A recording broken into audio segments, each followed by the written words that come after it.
Before you begin this podcast, I want you to consider several things. First, I was joined by my dear friend Howard, my safe technology colleague, to co-host this particular interview as Andia could not make it. We had to let go of so many questions prepared and let this conversation go where it went. Jack was in flow, and I am so grateful he weaved the story he did to answer why we are experiencing unprecedented levels of cancer today, and specifically the fast-growing version named turbo cancer. It's a small thing, but Andia insisted I share that we did have the question prepared on why the 16-year-old rape case was so critical to Jack. But I hope after listening that you can appreciate that I did not want to waste airtime letting him know that. Second, I was prepared to embrace the suck of Jack schooling me in this podcast. I was speaking to the great white shark of decentralized medicine, and I was the baby seal in his waters. Jack cares deeply where humanity is headed with technology, including AI, and to say I respect him for that is an understatement. He took me out of my comfort zone and challenged me and every podcaster attempting to change the ether, to stop wasting the airtime on the superfluous. Offline, Jack asked me why I had not yet mentioned the mRNA platform publicly. Those two things really hit home, and I highlight them for every health podcaster listening. Thirdly, what I was not prepared for was the following 19 excruciating hours when I thought I might have lost the recording due to my initial nerves as podcast host without my right hand, Endia, handling the technical aspects. I spent those hours rereading my notes and agonizingly trying to recall every gem shared of this historic interview. All was not lost, and I celebrated like it was Christmas when the recording appeared the next morning. I should mention that there are 3 specific podcasts to listen to in addition to this one that will be included in the show notes that will really help you understand the subtle complexity of this particular podcast interview. And they are Danny Jones, Big Dharma, and Tetragrammatron with music producer Rick Rubin. It was an honor to have this interview. Jack was gracious with his time. He led us into a new understanding of the etiology of turbo cancer and by extension, cancer itself. But he did it in such a way that it will speak to many people in different ways than just quantum biology. In fact, he took us to the prime equation of regeneration. 30 million volts has to be reduced to 1/trillionth of 1 ampere in the inner mitochondrial membrane. For Jack, this is one of the most important contributions to the world made by the scientist Robert O. Becker, author of the seminal book, The Body Electric. In closing, the challenge becomes, how do you take what you know and begin to consider it with the understanding of these 2 brilliant scientists, Jack Kruse and Robert O. Becker? In fact, when you look at all the component pieces that Jack intertwines in this interview, especially when he begins with General Groves and the Manhattan Project and weaves a continuum to COVID and turbo cancer, you may be like Howard and I, both challenged and punched in the mouth. Jack used this expression, punched in the mouth, and it is his urgent call to action for humanity that is at a critical point for survival itself. The best thing any of us can do to honor the message here from Jack Kruse is to become a quantum savage. Now, enjoy this interview.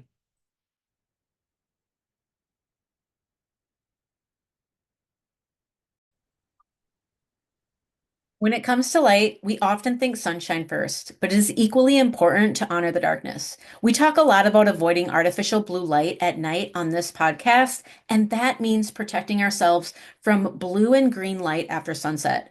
This sets us up for that melatonin release and quality restorative sleep. This is why Laura and I wear Viva rays. Unlike typical blue blockers, they design glasses with circadian biology in mind. It is our go-to source for protecting our circadian rhythms. You can use the code QuantumHealthy for a discount. Link is in the show notes. Okay, welcome everybody to Quantum Healthy. Today we have an epic guest coming all the way from El Salvador. Dr. Jack Kruse is a recently retired neurosurgeon, author of the Epi-Paleo Rx. He's an educator and thought leader extraordinaire on health. He is a sought-after podcast interviewee because he challenges centralized medicine and brings decentralized insights on energy, epigenetics, mitochondrial health, and quantum biology, etc., and has many of us health practitioners questioning our day jobs. He is the OG of the leptin RX prescription, the cold thermogenesis protocol, and he has been an advocate for avoiding artificial light, especially at night, and embracing the sun, nature, and becoming a mitochondriac. Welcome, Uncle Jack. Thank you. And again, thank you in advance for making the time today. Cool. Okay, today I'm primarily hoping you'll give us some insights on the cause of the increasing cancer rates, and of course, some ideas of how humanity can pivot to reduce these and help those that are currently afflicted. And then if we have some time, maybe some extra questions at the end. We're curious about your effect on El Salvador's future health as well. But first, I do have a co-host, Andia, who could not make it today for work issues. And she sends her regrets and best wishes. And I have found a stand-in, a colleague and friend of mine, Howard Bertram, who's here now. And he's a follower also of your work and a fan of decentralized medicine. So he just finished reading The Body Electric, Robert O. Becker's book that you quote and encourage us all to read. And he's had many insights, and it just seemed timely that this came up. And so I asked him if he could be here. So I kind of see the two of you as men that care deeply about where humanity is going. And just both of you are up at night. I think you both sleep well, but you're not wasting a moment of your day trying to guide us in the right direction. So welcome, Howard, and I'll let you maybe start off with the first question. Okay, so I'll do an honest confession. Laura mentioned to watch the video you did recently with Cheryl Utall. It was fabulous, and actually I was up quite early this morning to see it the second time because I caught a fraction. So I thought I was going to lead in with, I read The Body Electric and that, but I'm going to do a twist. Because you said something in one of your videos months ago that sent me down one hell of a rabbit hole, and that was General Groves.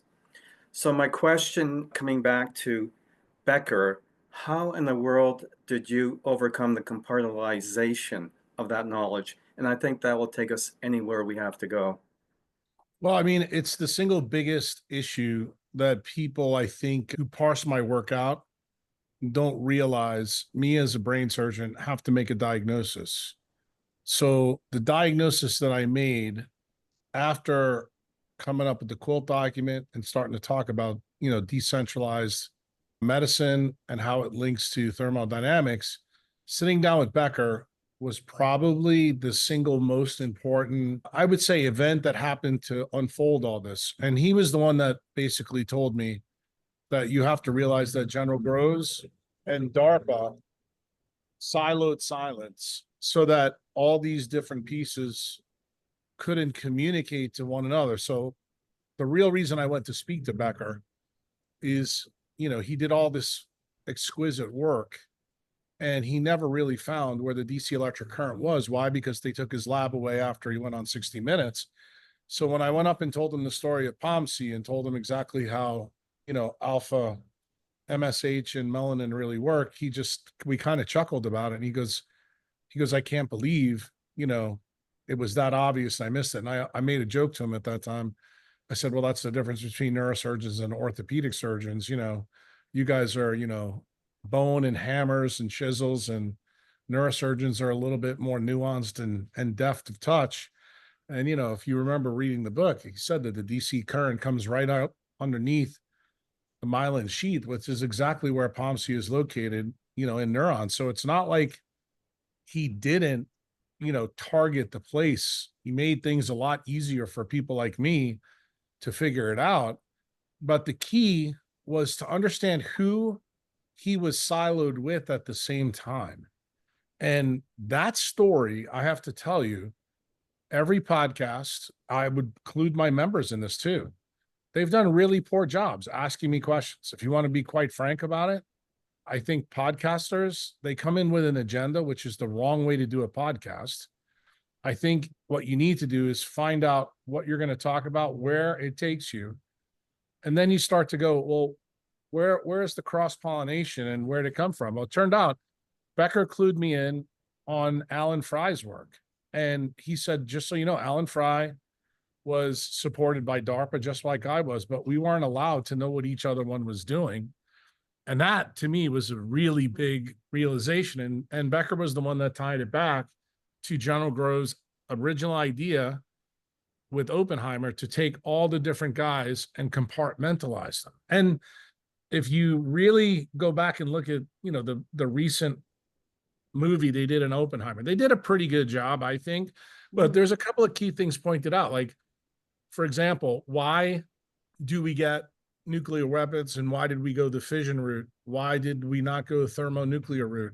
And it turns out it's because of these silos. And when you realize the silos are actually what DARPA and the DoD are using to determine the trajectory of science, and then you actually sit down and read, I think, the most important book after Becker's book, which is Marino's book, Going Somewhere. He talks about how Becker's life was siloed and how it was sculpted and how he was forced to do different things. And even the other doctors that were involved in this story, I think it's really important for you to know, they also were part of the DARPA program. So, for example, in Becker's book, which you said you just read, you probably saw the famous talk, I believe it was in 73, with Andy Bassett and one of the other doctors. And what was the gist of that discussion? The gist of that discussion is Becker was worried about the use of electromagnetic pollution causing cancer, and the other two doctors thought that was, bullshit. And the interesting thing is both of those doctors also had DARPA patents. That's something that a lot of people don't know.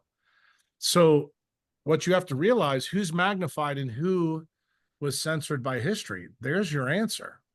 Becker was the one that was censored, but the other two doctors, you can actually see their technology at work today in every orthopedic and neurosurgeon's office. That's where bone growth stimulators come from. And the interesting thing is you have to ask yourself a question, because it scales now to Elon Musk. Okay, is this the utopian side of Becker's work at play? What's the dystopian part? Well, that's actually what Elon Musk is working on now. We see Neuralink out there, and he's using it on people that have neurologic injuries. And you have to ask yourself, why is the government allowing Elon Musk to do a lot of this stuff? Well, when you find out that people who have neurologic injuries have open blood-brain barriers and many times open gut barriers, whose science is that? That's Alan Fry's science. Oh, another DARPA researcher. So again, we're focused in on the utopian side of the science, but what's the dystopian side? The dystopian side is, can we use Neuralink and can we use Starlink in unison to couple to, I don't know, 6, 7, 8 billion people? Can we do it in countries? Can we turn it on or off? And if you know anything about Alan Fry's work, he's the one that worked out how directed energy weapons really work. So, for example, many people think that this thing that happened in 2008, 2009, when Obama was president in Cuba, the Havana syndrome, where people started to have these really unusual injuries, they think that this is like new science. Now there's a whole bunch of people out there on the internet called targeted individuals, who they think for some reason they're targeted, and they don't really understand that they're part of a randomized controlled clinical trial that the DoD and DARPA are running at scale by using, regular, straightforward stuff that we communicate with when we're talking about right now. And who's the person that defined the voice of, or I should say, the voice of skull technology? It's actually Alan Fry. The paper was written in the 1960s. And what did Becker write in many of his other books, and also Marino write? He talked to us in 1973 about the woodpecker frequency that came out of Ukraine that went all over. In fact, I remember she said, you were from Portland. It went right over Portland, the woodpecker frequency. Oh, that's Andia's from Portland. No, that's what I'm saying. It's kind of ironic that we're talking about this. But what else did Becker also talk about in his later books? He talked about what happened at the Moscow embassy in 1973. From 1960, I believe it was 65 through 73, the Russians pointed direct energy weapons at the U.S. embassy. 3 straight ambassadors came down with blood cancers. Right. Why is this important? It's important because of Becker's work. And then everybody in the embassy had a variety of different diseases that actually were linked to Alan Fry's paper. These people had tinnitus, they had cognitive haze, all the things that you hear about people today describing diseases that, doctors tell you don't exist, like fibromyalgia or Meniere's disease. Many of the targeted people out there have the same diseases. Many of those diseases to this day, you sat down with doctors, they would say, well, I don't know if I believe in this diagnosis. And to my knowledge, right now, there's only one person in the United States that's actually been formally diagnosed by a neurologist with Havana syndrome. And this is a guy named Len Baer, who actually is a guy that's in the artificial intelligence biotechnology space. So it kind of tells you why he's been targeted as well. So when you hear all these points and it sounds crazy, then you go back and you read Becker and Marino's work and you find out, well, how did they end this Moscow embassy issue? The Department of Defense lined the entire embassy with tinfoil. So do you know where the idea of tinfoil hats came from? From that actual issue. So the same reason why we have the word conspiracy theory, also simulated through the CIA, tinfoil hats comes the same way. But guess what? You can go back and read the Federal Register in 1973. Henry Kissinger had to give everybody hazard pay who was in the Moscow embassy from 65 to 73. And, Becker talked about this. And then you realize at the same time in 1973 is when the U.S. military hires Becker to do the work on the sanguine antenna in Wisconsin. Why? They want to find out, does low frequency RF have an effect on biology? Why? Because you don't realize what just happened from 65 to 73 because it was siloed. You don't realize how these things are together. And what's the utopian version from the U.S. Navy? We need to be able to track our Trident submarines all over the world. So when everybody hears this, they're like, oh, this is no big deal. And then when Becker finds out that not only the microwaves cause the problems that Fry realized and the problems that are in the woodpecker frequency and the problems in the Moscow embassy, guess what? The same problems exist for RF. So when you know that the extreme low frequency bands also have biologic effects, this opens up the can of worms. Well, everybody knows from X-rays on, it's a huge problem because of ionization. But we just went to the low scale. We have the microwave evidence from Alan Fry. If you take a 1,000-foot view seat, you begin to see that the U.S. military believes and finds out that they can weaponize the entire electromagnetic spectrum. That's really what DARPA has been doing for a long period of time. And then, of course, my 1977 moment to bring all this out is in the Danny Jones podcast done on December 2nd, 2024, where I sit down and tell people, I said, look, you want to know how this started? Started with General Groves. It started with finding that surgeon on the Brooklyn docks with the mob and knowing that they were working on utilizing psychedelics. The psychedelics eventually morphed into blue light, and that's where the mob gets dragged in with Mo Dalitz and Meyer Lansky. Why? Because when they take over the casinos in Vegas, what do? They get rid of the clocks, they paint the windows black, and they bring in the one-armed bandits with all blue light. And magically, guess what happens? All of a sudden, MK Ultra shifts its focus from drugs to light. Guess what? This happens in the 1950s before Alan Fry and Becker. So when you look at this historical perspective and you realize how this shift went, you actually are recapitulating by taking the siloed science and creating a historical timeline of the RICO crime that's really going on. Right. That's really what the story truly is. And the problem is Becker wasn't even trying to put this whole thing together. He was just trying to talk about his specific issues because he couldn't believe that people would not be interested in the things that he found.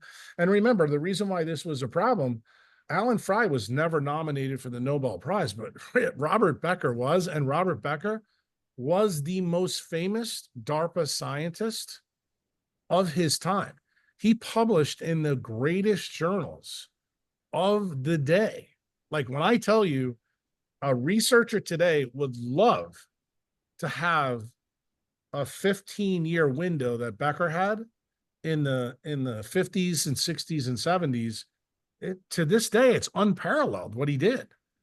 And to think, here we are 50 years after this event, and to think about where we are, and then realize that most of the people that you guys are probably training or talking to, they still don't have a cogent story of actually how all this fits and then how it plugs in to the modern current events. Because when you begin to realize, hey, the story of, mandates and government mandates and shots for a bioweapon that was, leaked out of a Wuhan lab, actually the solution is a DOD device. Just remember, Big Pharma, and we all like to blame Big Pharma. Big Pharma didn't create the vaccine, just so we're all clear. DARPA and the DOD gave a lot of the head starts to all these companies. And who was the distributor of the jab? The Department of Defense. People don't realize that. And I always tell people in this story that Big Pharma really are the drug dealers, but the Colombian drug cartel of the messenger RNA platform is actually the Department of Defense and DARPA. And the reason why this is important is brought out in your first question.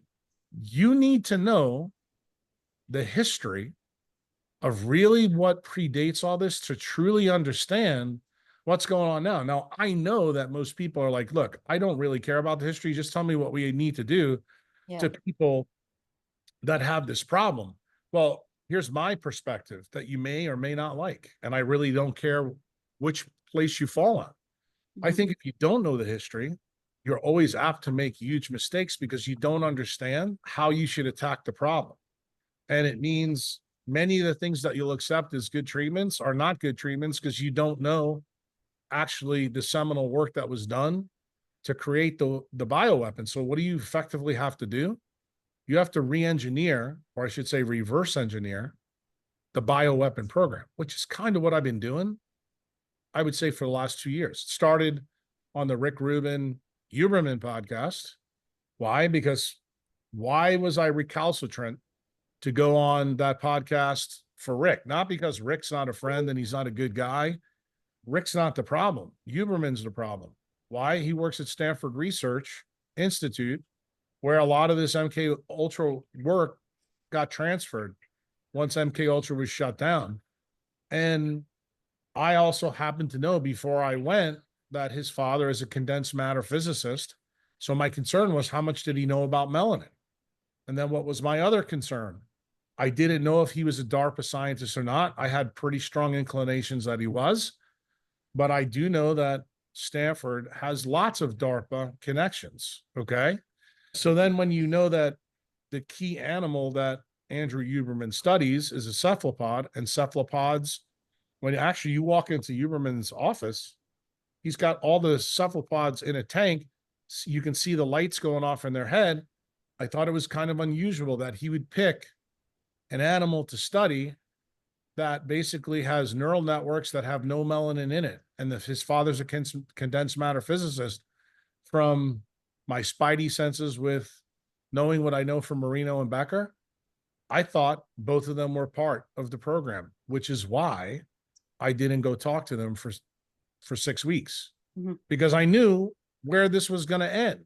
And if you look at the last 2 years since that podcast come out, it in fact has ended exactly where I thought.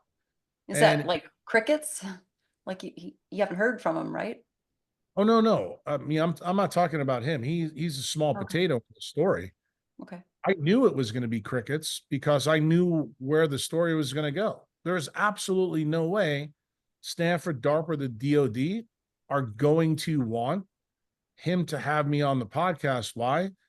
Because they were concerned that all the pieces would be put together and then it would be pointed right back at them. So if you listen very carefully to what I talked to Becker about, he said, Jack, be very careful about how you do this. So what did I do? I decided to do exactly to DARPA what DARPA does to everybody else. I started to put bits and pieces of the story everywhere so that no one could shut it down. Then when everything was out, then people could put it together themselves and go, wow. Then you would know truly the scale, truly how nefarious, and truly that this is a RICO case at its fundamental core, and it's tied to money and science. And when you understand that the base case of it really is fiat money and control and power, and then you understand that big pharma sits at the right hand of the Cantillon effect. Remember, they're doing the bidding of the master. Who else is below the level of pharma? Well, it's obvious. It's the media, because the media controls the narrative for the DOD and also for pharma. This is the reason why when they changed the rules for advertising on TV, I knew right away what it meant. That was something that happened in the Obama administration. The same thing happened when they made the decision to get off the incandescent bulbs to go to LEDs. They gave you the story, the utopian story. It's to save energy. No, it was to eliminate UV and IR light. Why? Because the thing that you really invited me on this podcast for is, what is the wiring diagram that explains all this? What is the base case for this whole story?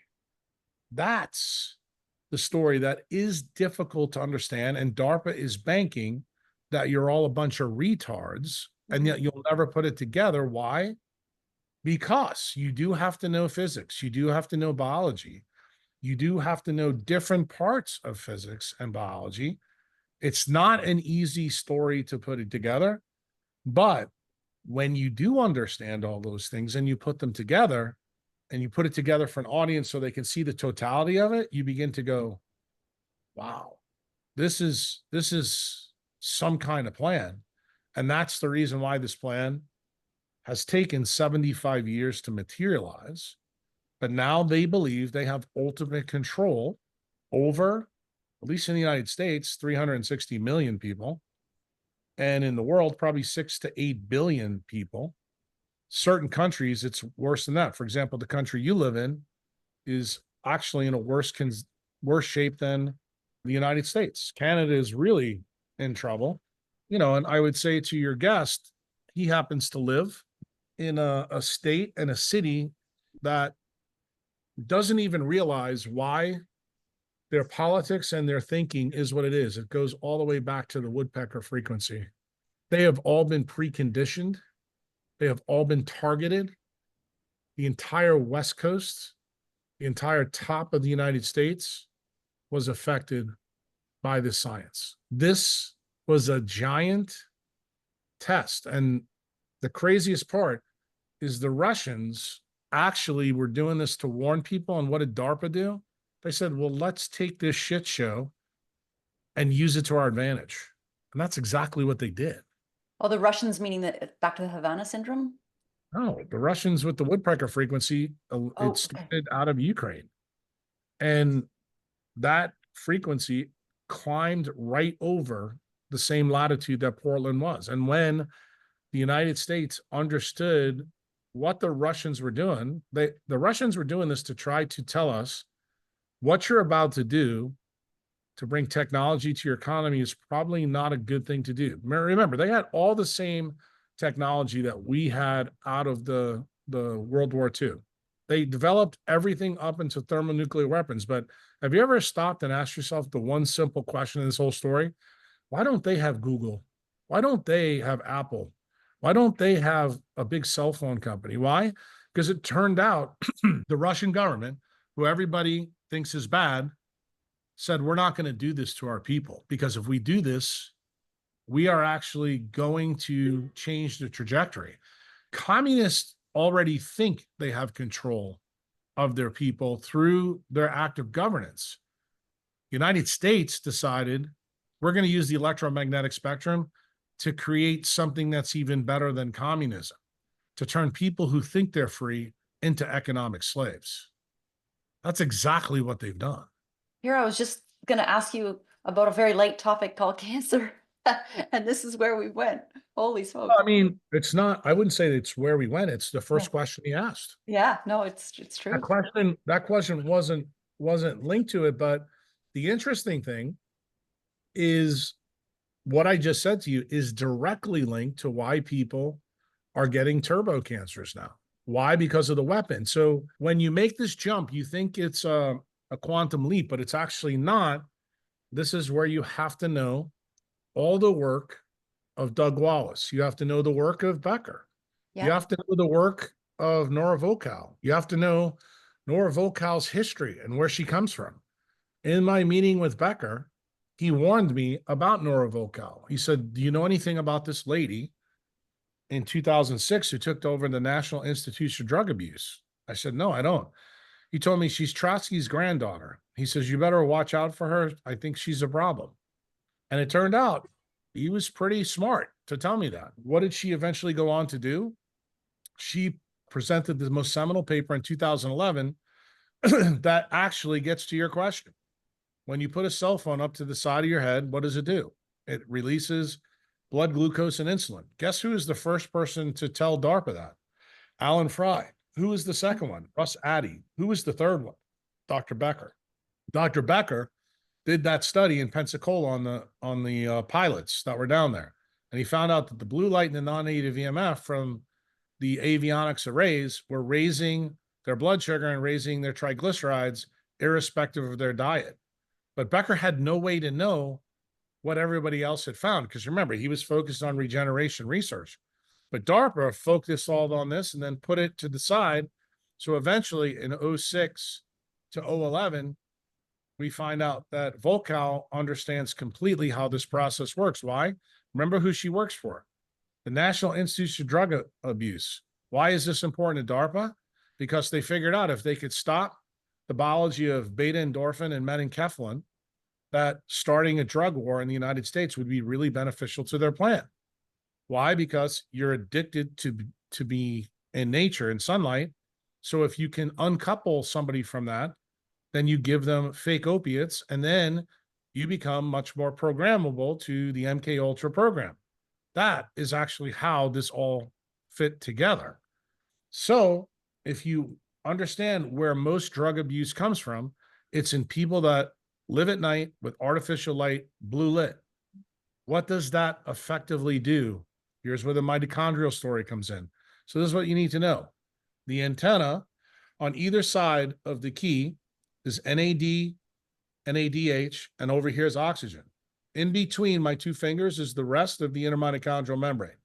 20 years ago, Nick Lane wrote a book called Power, Sex, and Suicide, and he said, where my thumbs are, carries a 30 million volt charge. It's hard to believe, but the reason why the physics makes sense is that intermitochondrial membrane is only 6 angstroms big. So when the scale in electromagnetism shrinks, the power goes up. So that's the reason why it's got that charge. So you need to know that. So what does that mean? It means that that has the same power that's in a bolt of lightning.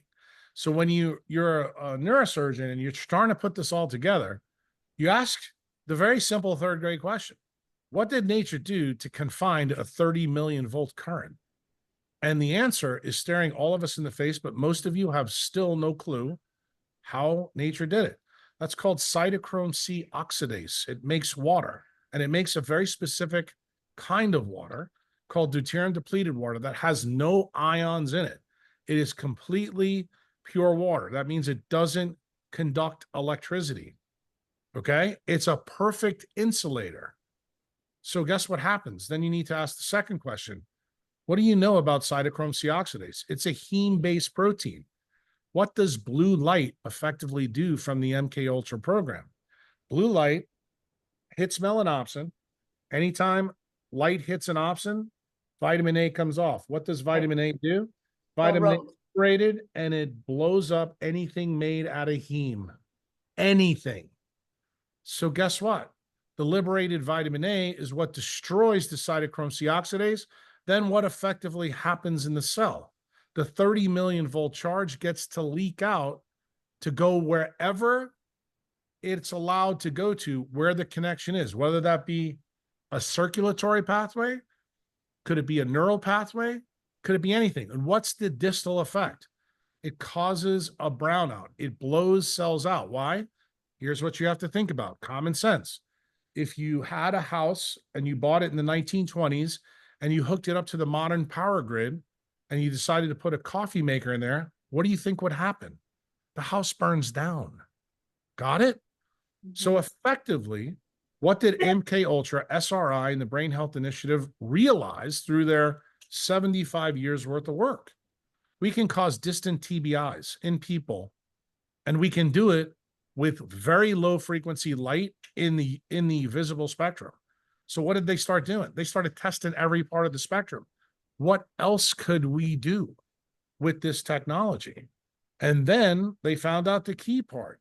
They found out, this is the part that really worried me about Huberman and his dad. If you know anything about what's going on in space medicine now and the ISS, they are now hiring, DARPA's hiring condensed matter physicists to figure out how to put melanin in the ISS and everywhere in the space program. Why? Because when melanin is dehydrated, meaning dry, it's the best electrical conductor that you can imagine. We have no better semiconductor on Earth than melanin that's dry.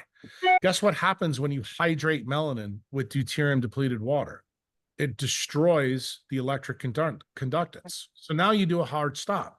So our friend from Portland who just read the Electric Bodies book, what did he hear that was critical that he probably glossed over, but I guarantee he's going to go back and read now? Becker found that 1/1,000,000th of 1 ampere turned a red blood cell into a pluripotential cell that healed bone. 1/1,000,000th of 1 ampere. And I just told you there's 30 million volts on that inner mitochondrial membrane. It turns out that what nature is really doing is that she's using melanin to conduct but dampen the electric current to such a small current that that drives regeneration. Now, we know the process from Becker in bone. So the question should come up to you now that you're beginning to see the pieces fit together. Well, do we use the same process for red blood cells to heal every other part of our body? And the answer is no. Why? In the science that's been developed in the last 40 years, we know that we have stem cell depots. Most of you know that. What most of you don't know is, do you know what chemical controls the stem cell depots? Nitric oxide. How do you like that? And what makes nitric oxide? UVA light, the same light that makes melanin. Isn't that a shocker? And here's the best part. What creates nitric oxide in the body? Nitric oxide synthetase. It's a heme-based enzyme. So that gets destroyed also by this process. So what DARPA figured out is they can uncouple regeneration by using blue light. In other words, you'll never be able to heal. So the key is get rid of UV and IR light. So do you want to know why Obama and Biden got rid of the incandescent bulb? Now you're beginning to see the plan. Now you're beginning to understand just how fucking nefarious these people are. So is there another way besides light that you can do that? Circa, let's say 2020, you create a bioweapon, a virus that also will have an effect on this. Remember, one of the key things that everybody talked about in the beginning of COVID, when you get this respiratory virus, what's the key feature? You lose your ability to taste and smell.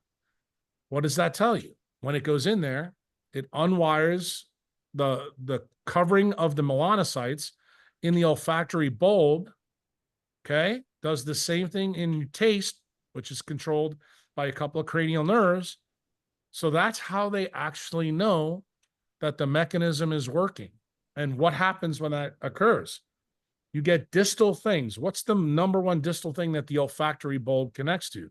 The limbic system, which is why people start to have mental problems, which is why cognitive ability is altered. Why?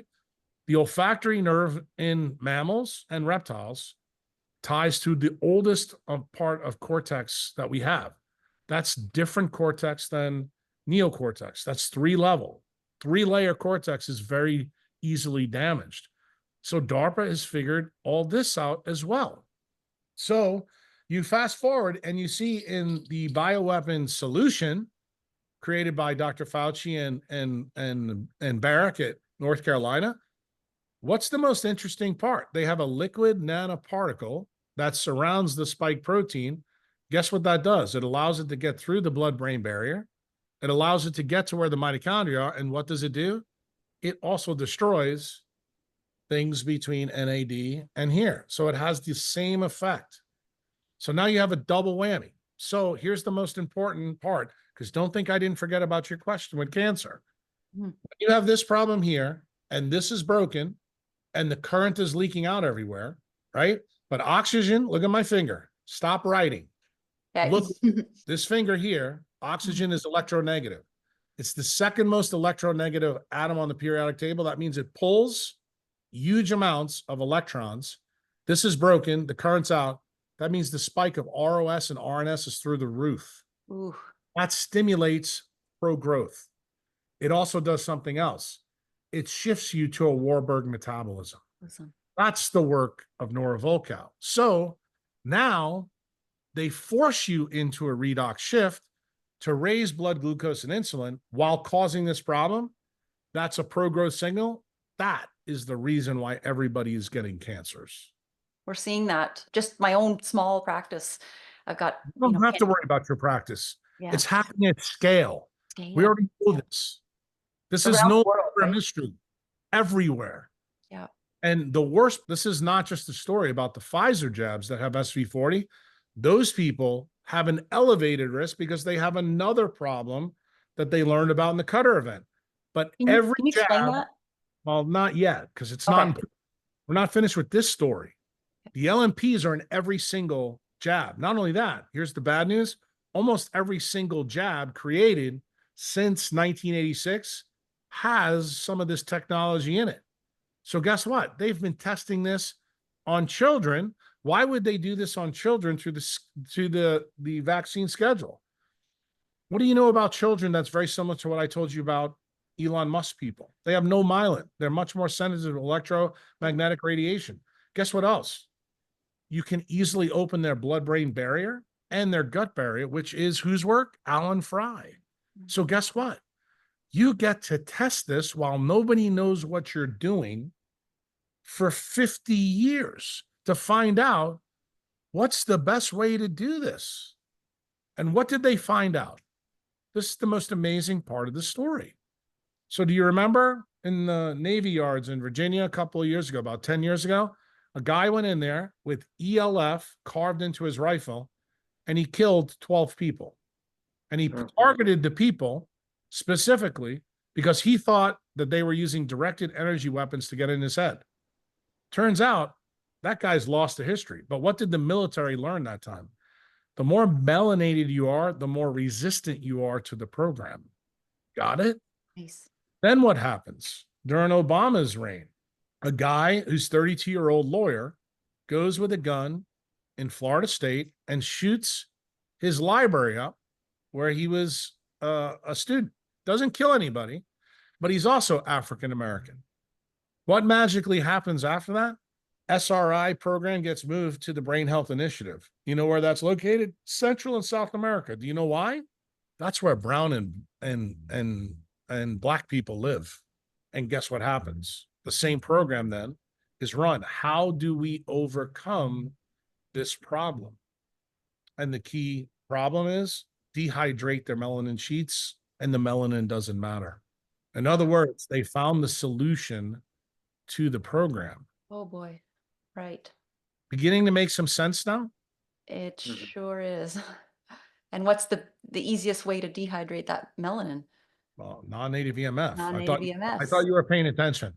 No, no, Jack, that's why I wanted to hear it from your mouth, but that's Very obvious. simple. Right?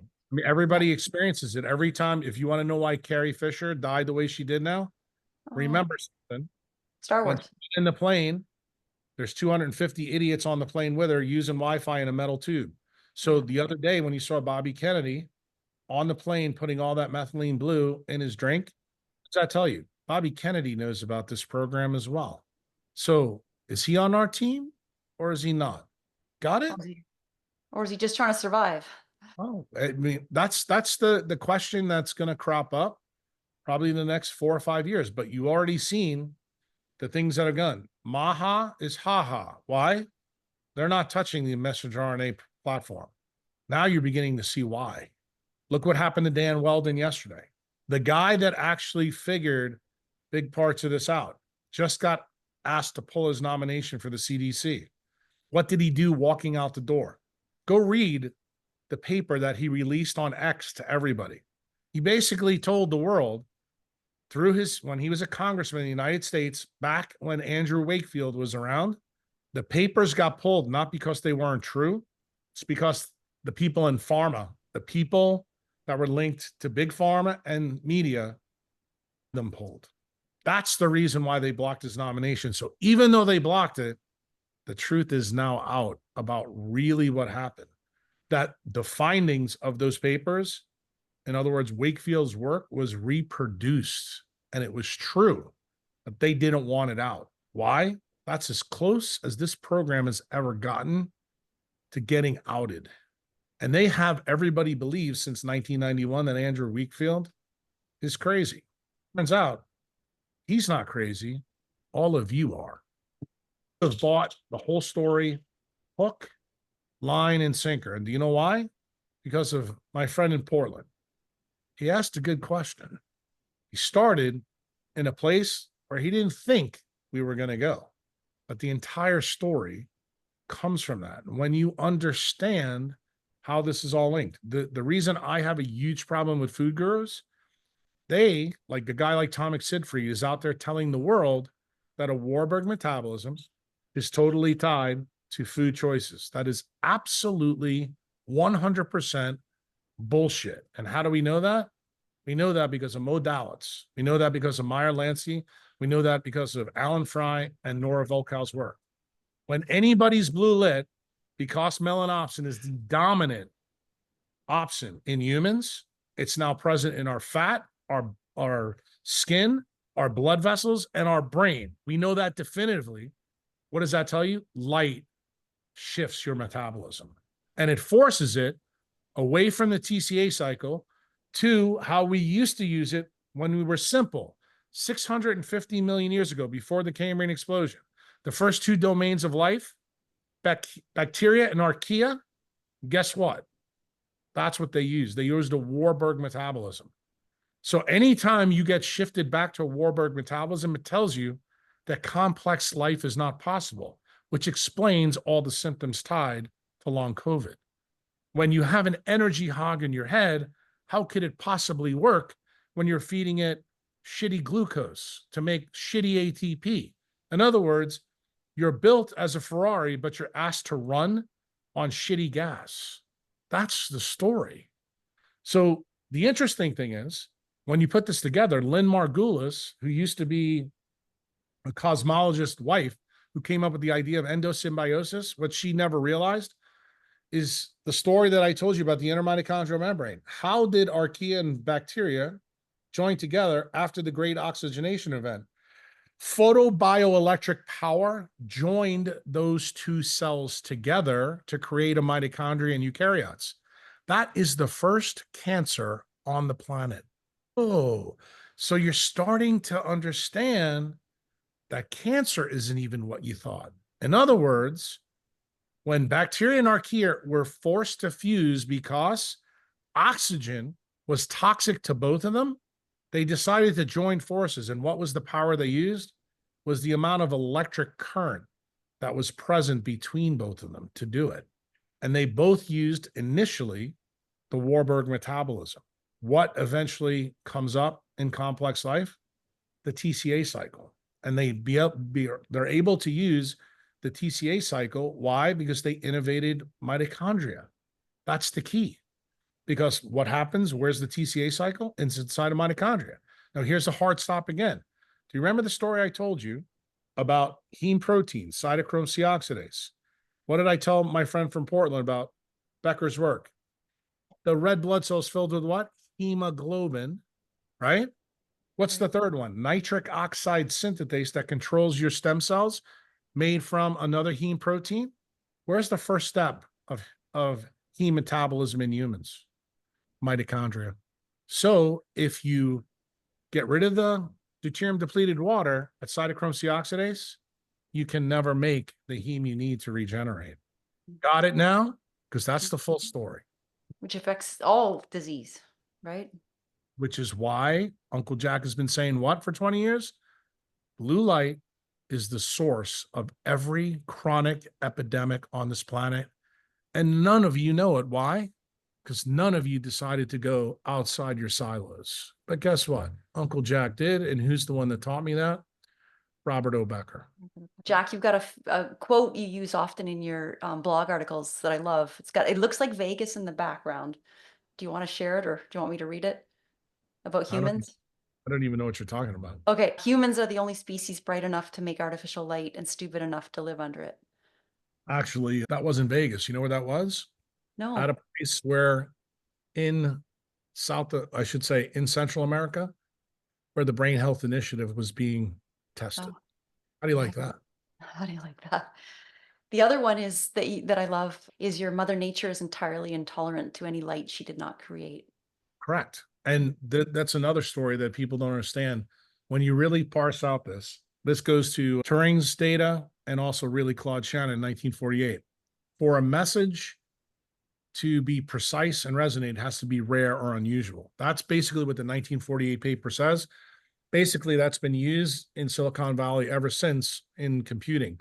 What people don't realize is blue light in nature is rare. The color blue is rare. Why is it rare? Because it's important. That's what we use for circadian signaling. It's also what we use at the habenula nucleus that goes to our frontal lobes. So guess what? Now you begin to understand why humans are so susceptible to mental disease, because this blue light pathway, when it's broken by either the jab or by the use of technology, that electric current goes right up into your frontal lobes. That's let to run free. That's the cause of all of the mental illnesses. Like I always tell my friends, read Rick Rubin's book. You read it and you'll realize that it's a really nice Library of Alexandria of exactly the conditions that's present in human frontal lobes, from schizophrenia to depression. And people don't realize that those are things tied to dopamine, because when that current runs free, it destroys the amount of dopamine and melatonin you make. So for example, what is depression? What is bipolar disorder? It's a disease that's associated with low dopamine state. So that means duration signal intensity is altered.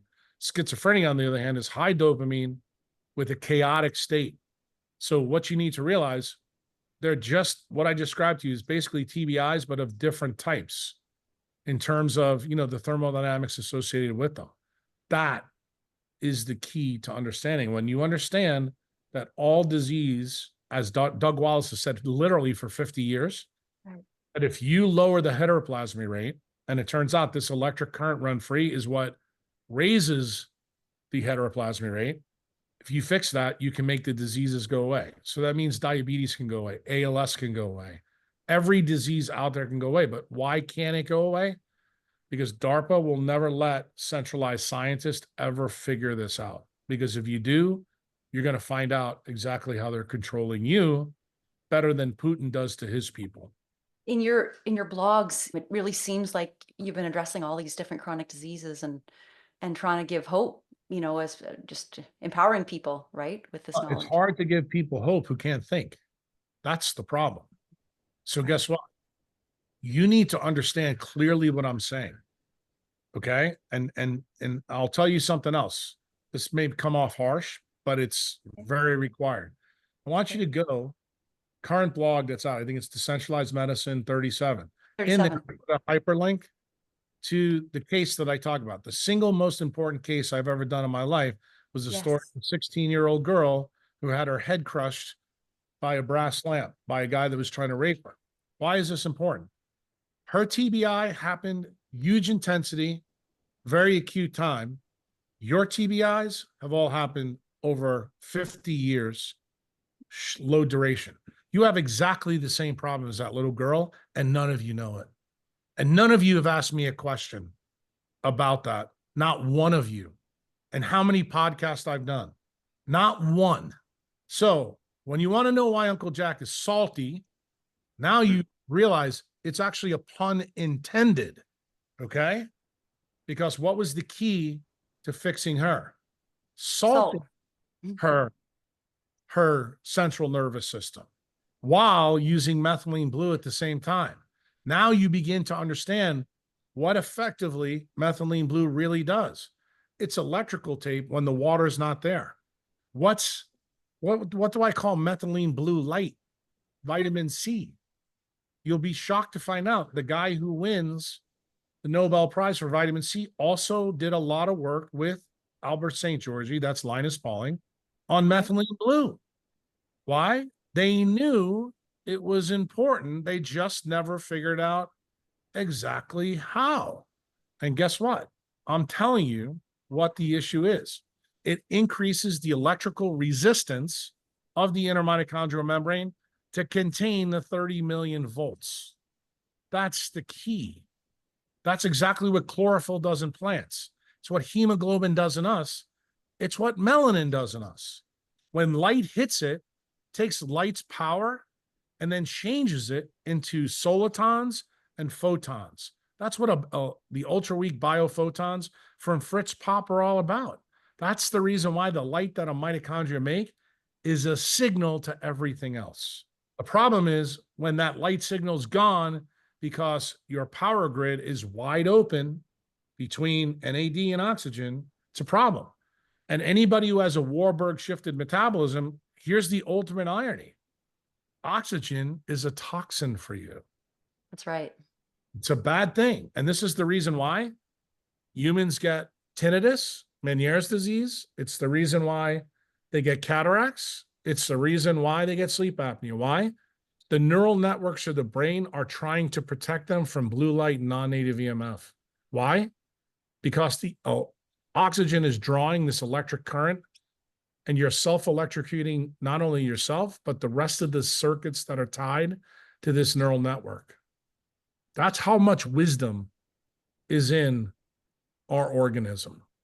We're incredible, but you need to understand the quantum level. You need to understand the wiring diagram of the mitochondria, which none of you do. None of you do. And I actually want to, sorry. I was going to say, when you think about this and you think about some of the recommendations you make for people, now you understand why I come out and say the things I say. In the blog, this whole series, Decentralized Medicine, is so good. But this latest one, you talked about how treating COVID patients and cancers, we actually should be treating them as if they have an oxygen allergy. Correct. You know the reason why? Because everybody who's got a post-COVID injury effectively is running a Warburg metabolism in certain places. So you would think, you know, like I'll give you an example because I haven't pounded on him too much in podcasts, but you know, Siegfried has gone around telling everybody that Warburg is a pathologic shift. It's not. You know how you can know this? I asked a simple question when I was a neurosurgery resident. If Warburg found this in 1924, is there any part of the human body that runs a Warburg metabolism naturally? And guess what I found the answer was?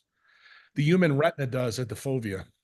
So guess what? If it runs it at the fovea, that tells you it's not pathologic, doesn't it?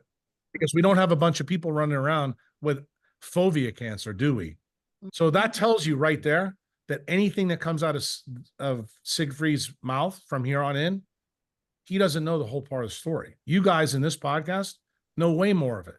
So then you got to ask yourself, what is it unique about the fovea that makes it run the way it does? There's no melanin in the fovea. Oh. It all comes down to melanin. It always will, because it's a mammalian story. You didn't listen very well to the Huberman podcast. So guess what I'm trying to explain to you? When Uncle Jack says something, you better really listen to what I'm saying, because it turns out that the details really matter. So the Becker book, I can't tell you how many people I have turned on to that book. And do you know what? Nobody's has asked me until the podcast that really shook him, that he said he listened to twice. What did I focus in on? 1/1,000,000,000 of 1 ampere in a red blood cell. And nobody has ever asked that question. The sad part is Becker didn't even ask that question. He was like, I can't believe it, but that's what I found. And he even talks about all the crazy researchers who changed the electrodes to different metals. He's like, no, we have to use a specific one. And what was his greatest discovery that really nobody talks about? He took a child whose finger was amputated. See where I am now? He was able to regenerate the fingertip. All he did was change his electrode to silver iodide. Why? Because he realized if he used silver, it would create more electrons, so maybe that could work. He was able to recapitulate the entire finger of a mammal. Let's be clear here, a mammal in 2.5 months. So you know what that means? This program is universal in all complex life. It spans amphibians, it spans reptiles, and it's in humans. Guess what? That's actually what they really paid Becker to do. That information DARPA has buried from everybody. Why? Because if you know that you can replace a fingertip, that means that there's an answer for their COVID jab. There's an answer for their cancer spike. There's an answer for their control program. Got it? That's the real story that Becker taught us. But none of you want to put it together. You stay siloed in what you believe. You keep believing the bullshit that food matters. It doesn't matter at all. What matters is the photobioccurrents and how they operate cells. And when you begin to realize that it's all solid state physics, it's all semiconduction, it's all dopants, it's all how light is created, the fidelity of that signal is all that matters. Is the problem that people are scared of physics?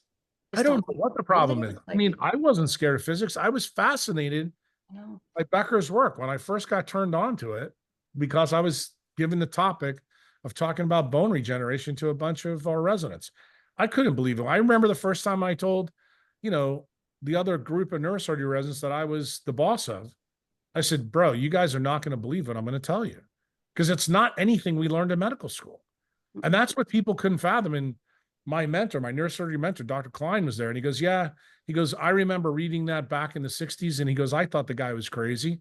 And he goes, I talked to him because Dr. Klein was the most famous peripheral nerve surgeon in the world. He's like, look, I work on nerves. And this guy found that this current is right below the myelin layer. That's what Dr. Klein's interest was in this case. And he said to me, he goes, Jack, I still don't know what he found and how it works. He goes, but I'm fascinated by this because I know there's something in his work that actually could help my work. He goes, so that's why I want you to do this. He goes, maybe you'll figure it out. Well, I kind of did. It was melanin, a neuroectodermal derived protein that is very, very special between us and primates. And melanin is the key difference between us and them. We have the same number of genes. We have the same number of, what do you call it? Epigenetic programs. But the thing that's very different, melanin is on a different chromosome, and then that chromosome jumped to our different chromosome, and the way it's translated is radically different. And it turns out that that's what sculpted every single difference between us and them. And that's the reason why there's no missing links between primates and humans. There would never be one when you understand truly how melanin works, because it changed the photobioelectric currents, was able to change things so radically fast, very similar to what happened between archaea and bacteria, because the amount of electric current that was used to do this was off the chain. So what's the answer to all this chronic disease and cancer? Is it, Turn off the is it internet. anything you've, I was gonna say, Carrington event. That's what we need. Go look it up. a what? 1859 Carrington event. Oh, is that about the electricity? Yeah, that's Being shut when off? a CME from the sun hits the earth. Yeah. And that takes care of all of the Department of Defense's little tools. And that's the same effect that you get when you go camping in a place. And if you go back and listen to the guy that's the only person that I know of in the United States who's been diagnosed with Havana syndrome, what's the number one place they sent them to? To Greenbrier, West Virginia. Why? Right. Because there's no EMF there. Right. Yeah. And it turned out when he went there, all the stuff that DARPA was targeting him went away. That's it. If you understand how the process works, how it's wired, you understand the biophysics, you can make people better.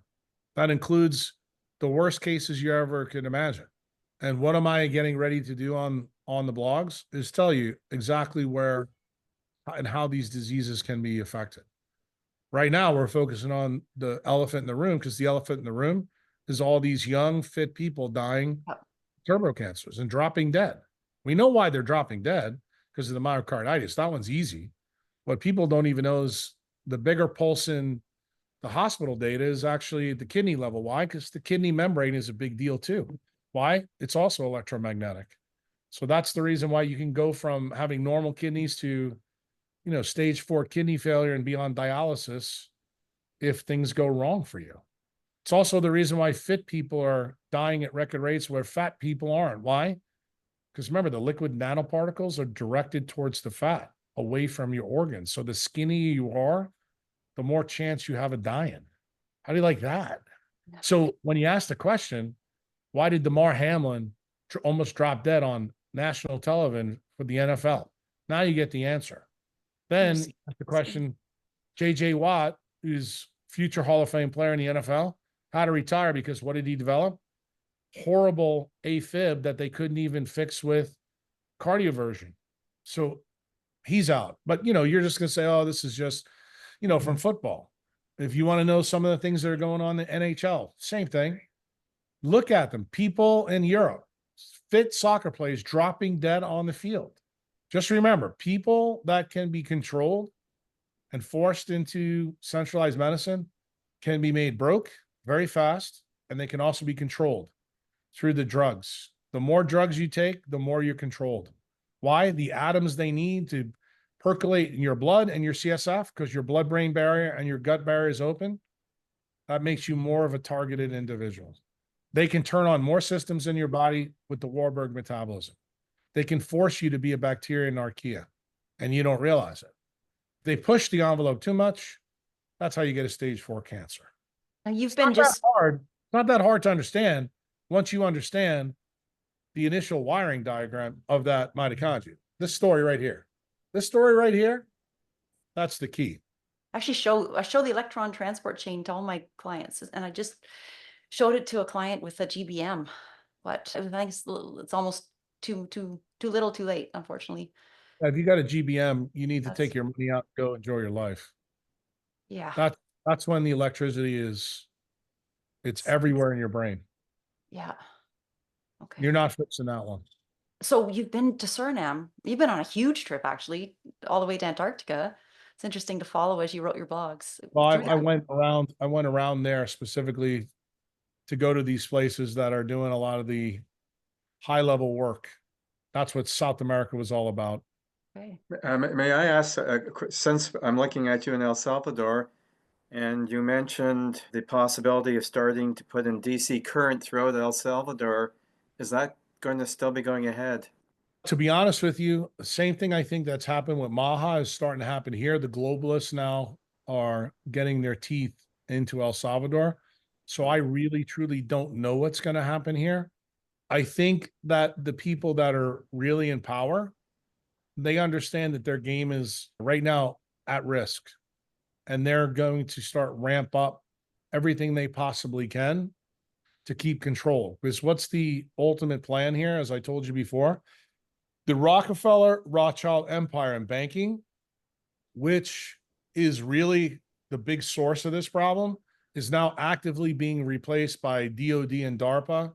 So the technocratic machine, which is far more powerful than the money machine, is now being put in place, and it's happening at a very rapid rate, much more rapid than I thought. And I think the reason for that, they did not anticipate that COVID would help guys like me out. Why? Because now we do podcasts like this, and people are very interested in the health side, and they're interested in the things that are happening. And it's very easy to put these parts together. Why?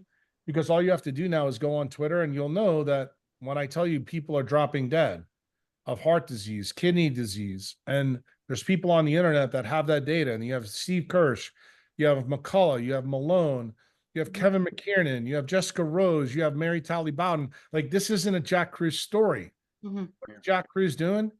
He's distributing the information so that you can see these people. When Bobby Kennedy gets on a plane and he puts a massive amount of methylene blue in his drink, it stimulates a lot of interest. People are like, why is he doing that? What does he know that we don't know?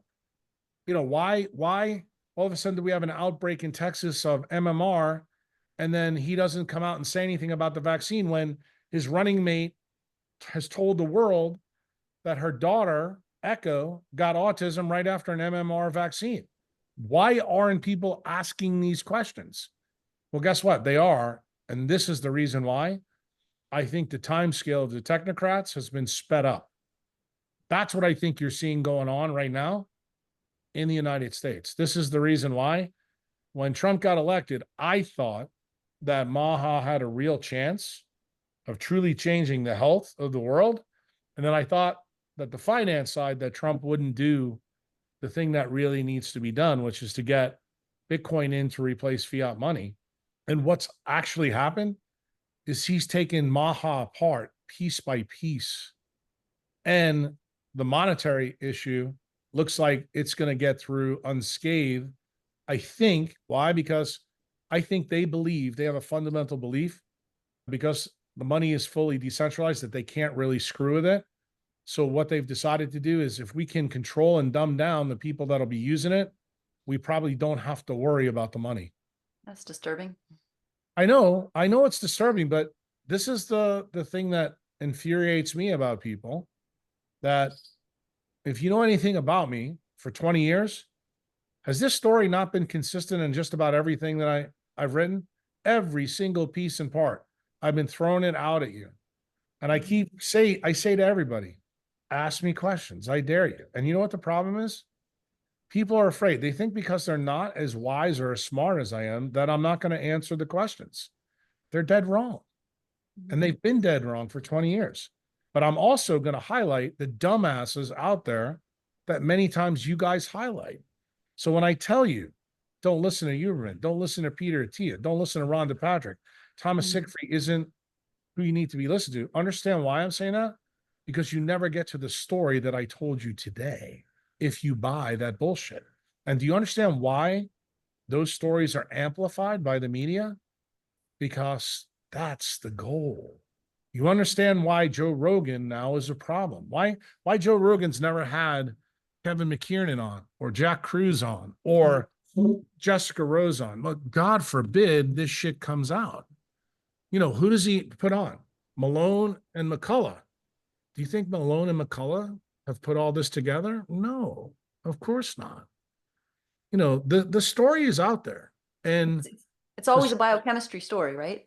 Well, for them it is, but remember, if you're focusing on the biochemistry, can you ever get to the biophysics of what we just talked about here? And the answer is no. And when you really realize, truly, with all these scientists that I've talked about in this podcast, I'm talking about all the way from Albert St. Georgie to Doug Wallace, all of them.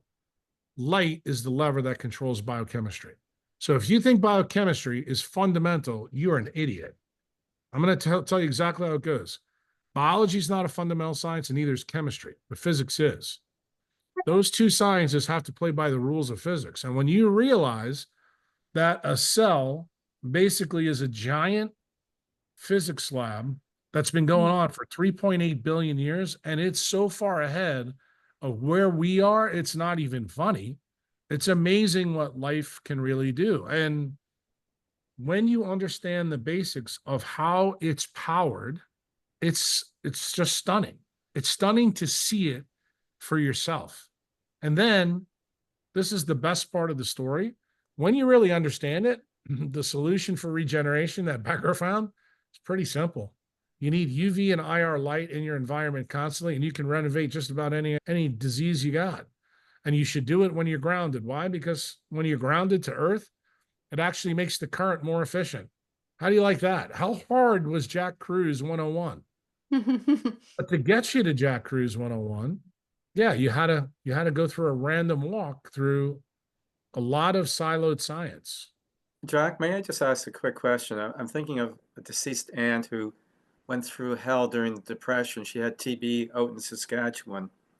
But even in cold Saskatchewan, which gets pretty cold, they would wheel them out into the sunlight. Right. So there's a connect here, right? Yeah, there is. I mean, here's what you need to know. When you understand we're solid state, you need the surface sunlight, because even in that sunlight, there's red there. What does the red do? It makes the water from all the heme-based proteins. So there's the help there.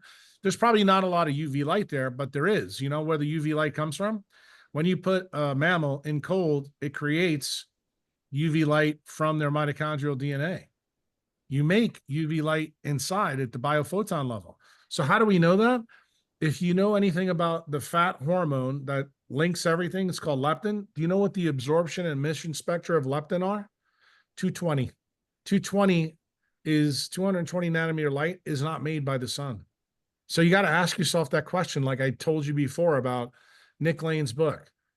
If it's a 30 million volt current, how the hell does nature do this? So what did I start doing? I looked at all the key players in biochemistry: leptin, melatonin, cytochrome 1, which is NAD. You know what I found? All of them are made out of aromatic amino acids. So what did I do? I asked, what's the absorption and emission spectra? So at that time, when I started to find out they were all in the deep UV range below what the sun made, I began to realize that there's a story here that we're making light that's more powerful than the sun, and we do it when we're in cold environments. I said, this makes total sense, because this is how we regenerate when we sleep. It's also how we regenerate in cold climates. I said, this makes total sense. So I took that information over a decade ago to one of the most famous biochemists that are out there, Ray Peat, and sat down and tried to explain this to him. And all I got was a glass look eye. Did he change anything? No. And I said, all you have to do to see the world that I'm painting for you in biochemistry is that every single biochemical that you know has an absorption and emission spectra. Do a hard stop and ask yourself, why is that? And guess what? Ray didn't want to do that. You know why? Because it threatened his existence of how he saw the world. The reason why Siegfried doesn't do the things that he needs to do, or Pollock doesn't do the things that he needs to do, is for the same reason. This is all they know. But guess what Uncle Jack did? I was interested. I said, you know what? I want to figure this out. Becker tickled me, and I said, it's time somebody finishes this job. Thanks for taking on that baton. Well, we'll see what everybody does with it, because right now, I have to tell you, my position, after 20 years, there's not a lot of people out there that really, truly understand truly how we work. And moreover, all they do is complain how hard it seems to be. But it's kind of funny. In about an hour, I've discussed it with you because our friend from Portland happened to ask a good question. He paid attention to that podcast that I did with that girl. Mhm. And he said, there's something that he said there. I don't know what he said, but he said something there. It's important. So important that he got up this morning and said, I'm going to listen to it again. Yeah, it was excellent. I listened to it twice too. Jack, Nothing, if I- nothing else matters. Nothing really else matters once you understand this wiring diagram. Then it's a matter of, okay, how do we tackle this, that, and the other thing? Then that's where it gets interesting, because the recommendations you make requires that the people have done some of the heavy lifting. For example, reading Becker's book and understanding what he really found. I will tell you, there's a lot of amazing things in that book, but everybody seems to forget that one key thing, 1/1,000,000th of 1 amp. It's stunning when you see it. And then you have to ask the question, you got 30 million volts here. How the hell do you get to 1/1,000,000th out of 1 amp in the same system? It almost sounds, from an electrical engineering standpoint, incomprehensible until you ask the third grade questions, which is exactly what I did. And you know what I've been waiting for 20 years? For y'all to do the same thing. And none of you have. But it's a melanin and a non-native EMF story, right? Well, I think it's a light, water, and magnetism. Magnetism, right. Yeah, of course. And you've been saying that forever. Right. Right. But guess what? Nobody's asking how to put it all together. Well, it's all together now. I mean, you can thank Chantel, you can thank Rick Rubin, and you can thank Huberman, because guess what? That's when we decided, okay, Now we're going to let the genie out the bottle. Now the genie's out the bottle. What are you going to do with it? And the key is this should be the biggest story in the world, but it's not. And the Agreed. reason why is because the people on the other side, they're trying to take out all the people that you could fact check all this with. Like Dan Weldon getting taken out of the CDC is a huge hit. Bobby being enucleated by the Cali Means of the world. Understand what's really going on in governments. Like, I'll give you a perfect example. In Canada, don't you find it kind of amazing that you get a guy as prime minister to come in who's not even Canadian, who actually ruined the Bank of England, now running Canada? You think you're going to get any answers in Canada? No, that's exactly what they want. They want you scurrying over here so you don't listen to this story about the turbo cancers they gave you. Hang on, you're saying Trudeau is not Canadian? No, Mark Oh, Carney. Mark Carney, sorry. Okay. Actually, he is, but you wouldn't know it from his career. Right. That's the point. Yeah. The point is, who does he work for? The guys running the Bank of England, the guys that I told you are the big problem. These are the guys, what did they say? You'll own nothing and be happy about it. If that doesn't speak control, I don't know what does. It's the same story that DARPA and the United States government are using. But guess what? The United States has technology that goes far past what Europe, Canada, and the World Economic Forum are doing. They're just complicit with the Bill Gates of the world to make sure that this bioweapons program goes everywhere. All they have to do is get those atoms in you by your food, your supplements, your processed food, and they win. They know the game is so rigged, you don't even realize how rigged it is. And they know that each one of you have a wide open blood-brain barrier and gut barrier. So you'll actually help them out. This story is 2,500 years old. Mm-hmm. Plato's allegory of the cave. And everybody in Canada is putting their wrists up and say, yeah, put me back in the cuffs. People in Portland doing the same thing. There's very few people awake in the United States. Most of those people actually voted for Trump. But even those people, they're not fully awake because he's only giving you half the story. The part that everybody thought he was going to get, the reason he got elected, this Maha thing was a big deal. Everybody was very interested in that. That's why he got elected. Now guess what's happening? This is the shell game. We promised you, but no, I'm sorry, we can't give you that. Now we're going to ramp up the technocratic control to show you just how well we can do this. That's what's happening right in front of your eyes, and you don't realize it. That defines power. Is your biggest worry that we're going to be Brave New World meets 1984, Jack? I think Brave New World in 1984 is small potatoes compared to what I'm talking about. This is an extinction event of the sixth kind. This is the sixth extinction event. The people that will be left will be the chosen. That's it. And ultimately, this is going to come down to those people having to fight the 70 to 100,000 savages that I'm trying to create. That's what I think is going to happen. The rest of you, you are just dead soldiers on a battlefield. Some of you are already dead and don't even know enough to lay down. But that's the truth. The more compliant you are with their plan, this is the reason why I don't have time to talk to everybody. When I get the sense that you're part of the problem, I just turn the radio station off. I'm not interested. I don't have enough time to convince you that I'm right. I already know that I'm right. Why? Because everything that I've told you today is based on the laws of physics. It's not subject to a randomized controlled clinical trial. Okay, light here works as it does in Jupiter, Andromeda, and any other galaxy you want to know. The problem is it's not my fault that you didn't learn anything about the laws of electromagnetism or the laws of chemistry. That's not my problem. That's your problem. I'm trying to focus down on the things you know so that you can understand truly what's happening to its scale now. This is no longer, the reason the United States government is no longer focused on Europe, no longer focused in Central America, it's focused on the people here. We are the last soldiers standing.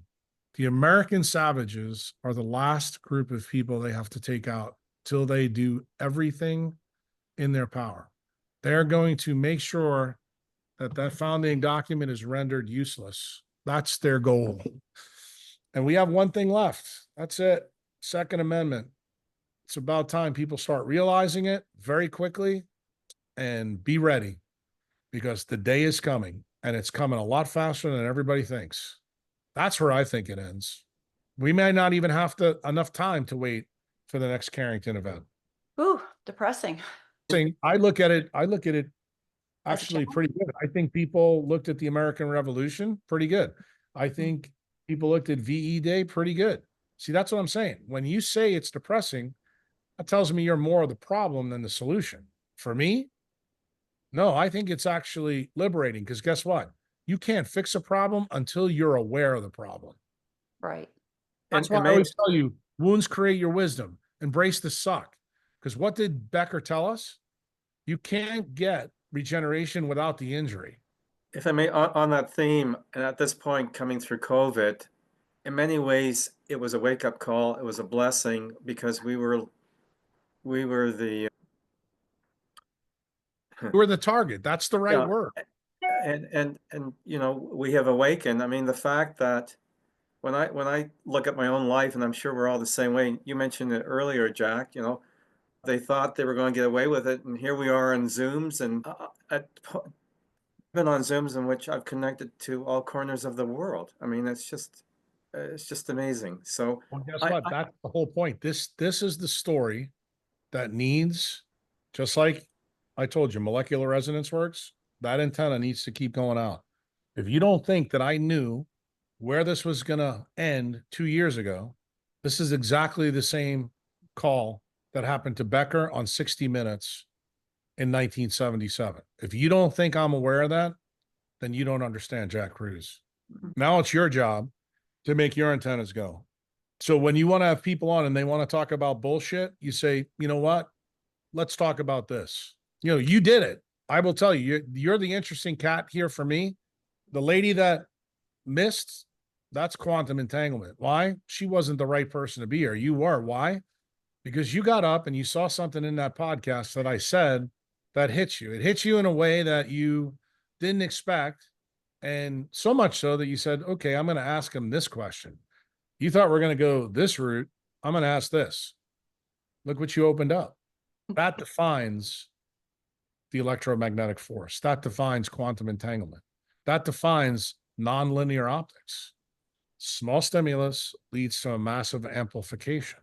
Guess what? That's the story that needs to get out there. So when you talk to somebody in the future and they want to talk to you about carbohydrates or a supplement, no, you're wasting our time. You're wasting airwaves.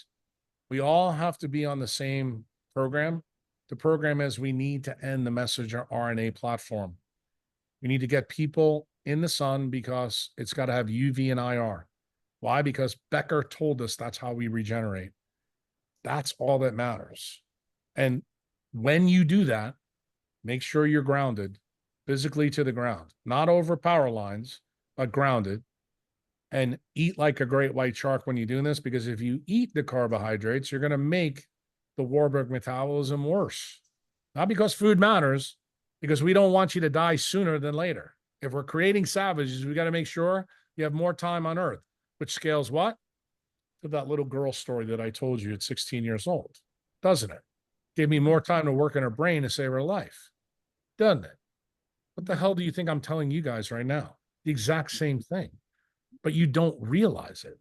So the more you focus in on the wrong things, the less times I'm going to come back and talk to you. And trust me, I pay attention. Jack, I gotta say, you helped me this last year. I broke my leg, my tibial plateau, and your voice was in my head. So I did cold therapy like crazy, tried to minimize all the drugs using the cold, like reading your chapter in Epi-Paleo Rx, which was amazing. And just moved outside, you know, not 24 hours a day, but from sunset to sunrise to sunset.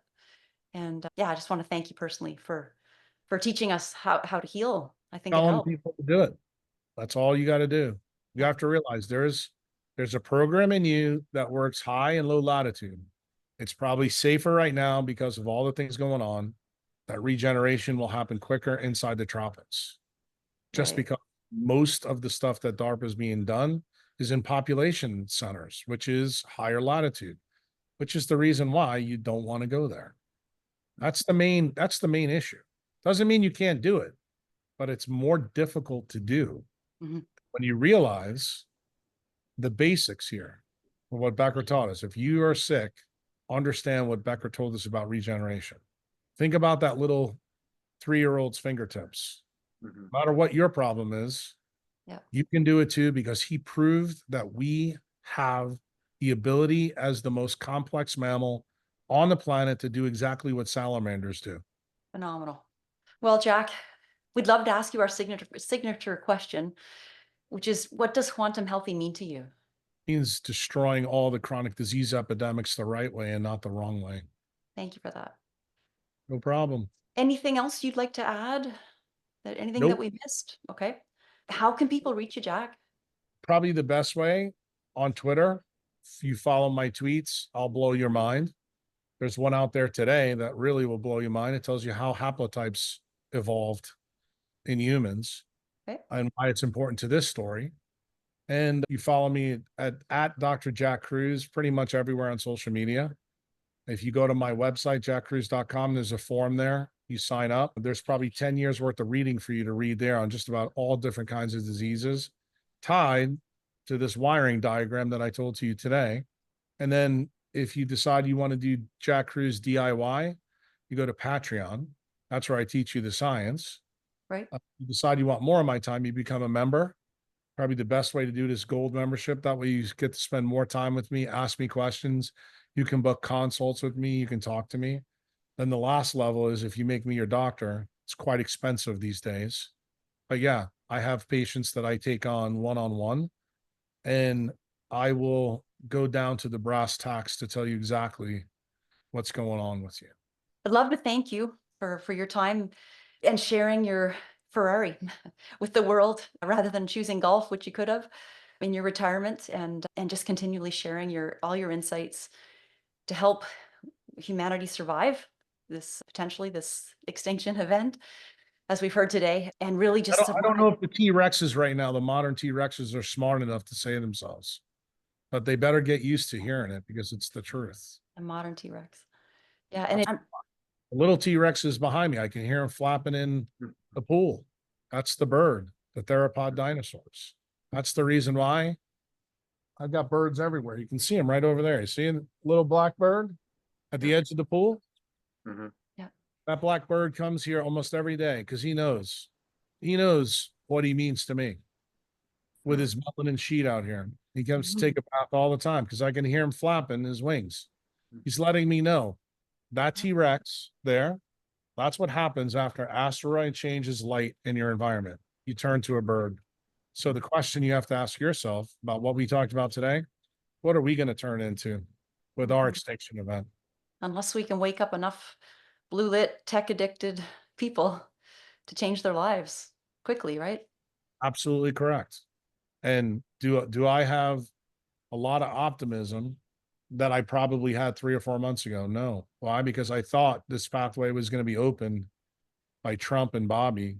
And I realized that all it is a tunnel that's had rock thrown on the front and the back side of the tunnel. So that means we have to do it.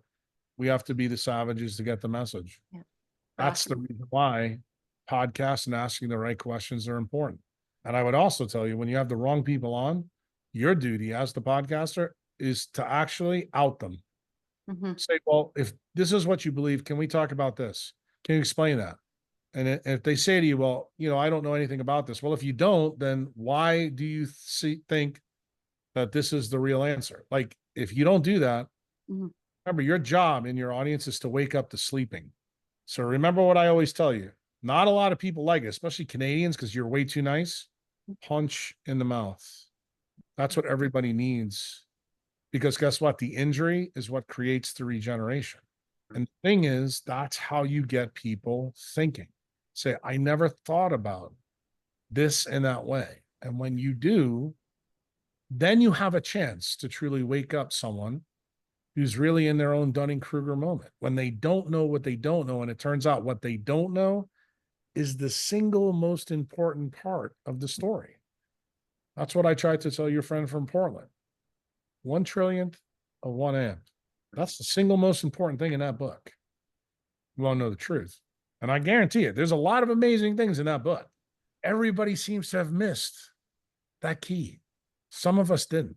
Now we're highlighting why it's the most important part, because it's the answer, the prescription to what's really going on. Dr. Alexis Cowan said, pain makes you awake. And I feel like, your wound, the wound, the wisdom comes from the wounds that you said today. If you listened to the podcast that he was talking about earlier, what did I say? When a woman, the Dharma, the pain at birth, that pain is actually what stimulates her body. Well, guess what happens? We give her an epidural. What did we just do? Like, there's nothing that we do in the modern world that really is based on quantum biology or the decentralized networks that's thermodynamics that nature operates on. We're trying to make everything great for people. Parents are trying to make friends with their kids. They're trying to give them all trophies. This is all bullshit. Absolute bullshit. And it's about time people realize, how much layers of the bullshit there. The climate scam, the transgender scam, all of this. It's all bullshit designed to control us. And the thing is, until you're willing to punch people in the mouth and bring these hard topics up, you're not going to solve anything. All you're going to do is keep going down the path. And those are not the people I'm interested in. I'm interested in the people that are going to change things. That's who I'm interested in. That's why I'm done with all the politicians. They all told me, yes, we want your help. I gave them the help. All of them have my constitutional medical freedom law. Guess what? None of them can pass it. Why? Because basically it ties big pharma, it ties technology in a knot. So what does that tell you? That every politician on the planet is also bought. So guess what that means? It's up to us. We got to do it. I'm ready. You? Yeah. Let's go. They took your guns away. Lots of luck. Forget about Australia. People in his state are trying to get rid of the Second Amendment. After hearing this podcast, you think that's such a great idea? Because remember why that Second Amendment was put there. So when the government does things to us they're not supposed to do, we have a way to say, sorry, King George, that's not the way this is going to go. Today, it's sorry, Donald Trump. Sorry, Joe Biden. Sorry, Congress. Sorry, Supreme Court. Got it? That's where we're at. They have pushed us all the way to that event. So pardon me if I could care less what happens in Europe, could care less what happens in Africa, could care less what happens in Canada. Why? I don't think that's where the message is resonating right now. Because if it was, they wouldn't be talking about the shit they're talking about. The Messenger RNA platform is the biggest story, and everybody better start focusing in on it. Because if you don't, then you really don't understand what's really going on. It's got to go. That's the first step in taking apart this whole program. That was really clear in your podcast with Mary Bowden. That was Danny Jones, right? That's the message that I tried to get to everybody at the end of December about Cali. And I try to tell everybody that, look, Cali trained at 3 places that all have huge links to the DOD and DARPA. But did anybody ask? You saw how even Danny pushed back, and you saw how hard I pushed. You saw the things that I said about his mother, the polio vaccine, that he didn't even know what was on his own mother's death certificate. Okay, that's what a savage does. I want to out people who are not part of the solution. You're not everybody's cup of tea, right? No. Guess what? You can't amplify people that, what you're basically doing right now, if you're not talking about this, you are like that person 65 million years ago. Hey, say that rock was only 6 miles. Can you send us a couple more that are even bigger? Because that's effectively what you're doing, whether you know it or not.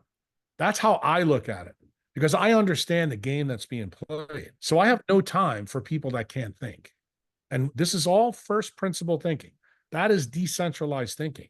When you run a Warburg metabolism in the brain, you become incapable of first principle thinking. And they know that. And that's what they're using. That's why elections every time since JFK have been cooked. That's the way they're being cooked. All right, guys. It was good talking to you. Hopefully you enjoyed it. Share this- it. Put it This has out. been, Jack, this has been amazing, really. Thank you. No Thank you. problem. Take Thanks care. for all your wisdom. No problem. Bye-bye. All Bye-bye. right. Cheers. Thank you for sticking around at the end of this podcast. We want to thank our sponsor, Viva, who allows for us to get this information to you. They offer top-of-the-line blue blocking glasses, which, as we know, are critical for our health these days for blocking artificial light at night. Over 90% of our time is spent indoors under artificial lights, and this puts us all prone to circadian rhythm disruption. You can use the code QuantumHealthy for a discount. Link is in the show notes. Thank you so much for listening to the Quantum Healthy podcast.